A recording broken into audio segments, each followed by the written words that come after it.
സീസ് ഫയറിനെ ഇല്ലാതാക്കാൻ വേണ്ടി, തകർക്കാൻ വേണ്ടിയിട്ട് വളരെ ബോധപൂർവമായിട്ടുള്ള ശ്രമങ്ങൾ നടക്കുന്നുണ്ട്. JD വാൻസിൻ്റെ ഒരു ഇൻ്റർവ്യൂ വന്നിട്ടുണ്ട്, ഏറ്റവും ലേറ്റസ്റ്റായിട്ട് ഇത് വന്നിട്ടുണ്ട്. ഈ ഇൻ്റർവ്യൂവിൽ ഇദ്ദേഹമായിട്ട് ഈ അമേരിക്കൻ പോഡ്കാസ്റ്ററായിട്ട് സംസാരിക്കുകയാണ്.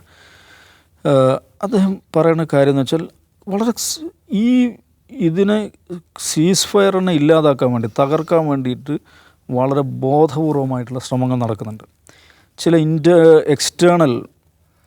എക്സ്റ്റേണൽ ഇൻ്റർഫിയറൻസ് അതിനകത്ത് നടക്കുന്നു.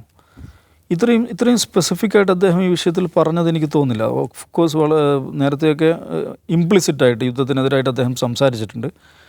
പക്ഷേ ഇത് വളരെ വളരെ സ്പെസിഫിക്കായിട്ട് ചില ആളുകൾ പണം കൊടുത്ത് സോഷ്യൽ മീഡിയ ഉപയോഗപ്പെടുത്തി ചില ക്യാമ്പയിനുകൾ നടത്തുന്നു, എനിക്കെതിരെ വ്യക്തിപരമായ ക്യാമ്പയിൻ നടത്തുന്നു. അപ്പോൾ അവരോട് എനിക്ക് പറയാനുള്ളത് ഗോ ടു ദ ഹെൽ. ഞാൻ പറയാണ്, ഇത്രയും മാരകമായ ഭാഷയിൽ ഒരു വൈസ് പ്രസിഡന്റ് സംസാരിച്ച് ഞാൻ കണ്ടിട്ടില്ല, അതും ഈ വിഷയത്തിൽ. അപ്പോൾ എല്ലാ കാലവും യുദ്ധത്തിലൂടെ പോവുക, എല്ലാം യുദ്ധത്തിലൂടെ തന്നെ തീർക്കുക, അങ്ങനെ ഒരു പരിപാടി നടക്കാൻ പോകുന്നില്ല.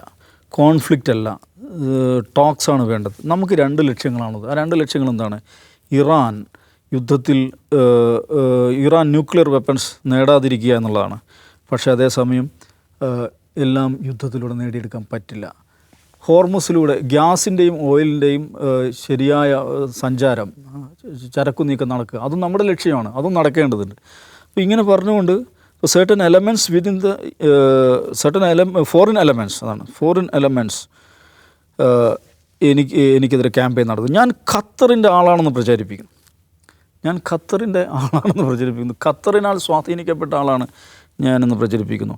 ടക്കർ കാൾസനാണ് എൻ്റെ മാസ്റ്റർ എന്ന് ചിലർ പ്രചരിപ്പിക്കുന്നു. ടക്കർ കാൾസൺ നമുക്കറിയാമല്ലോ, ഈ വിഷയത്തിലെടുത്തുള്ള നിലപാടുകൾ അറിയാം. അപ്പോൾ ടക്കർ കാൾസനാണ് എൻ്റെ മാസ്റ്റർ എന്ന് പ്രചരിപ്പിക്കുന്നു. ഞാൻ ഖത്തറിനാൽ സ്വാധീനിക്കപ്പെട്ടതെന്ന് പ്രചരിപ്പിക്കുന്നു. പല ആളുകളെയും, പോളിസി മേക്കേഴ്സിനെയും സോഷ്യൽ മീഡിയ ഇൻഫ്ലുവൻസേഴ്സിനെയും ഉപയോഗിച്ചിട്ട് ഇതിനെ അട്ടിമറിക്കാൻ ശ്രമിക്കുന്നു. അവരോട് എനിക്ക് പറയാനുള്ളത് ഗോ ടു ഹെൽ എന്നുള്ളതാണ്.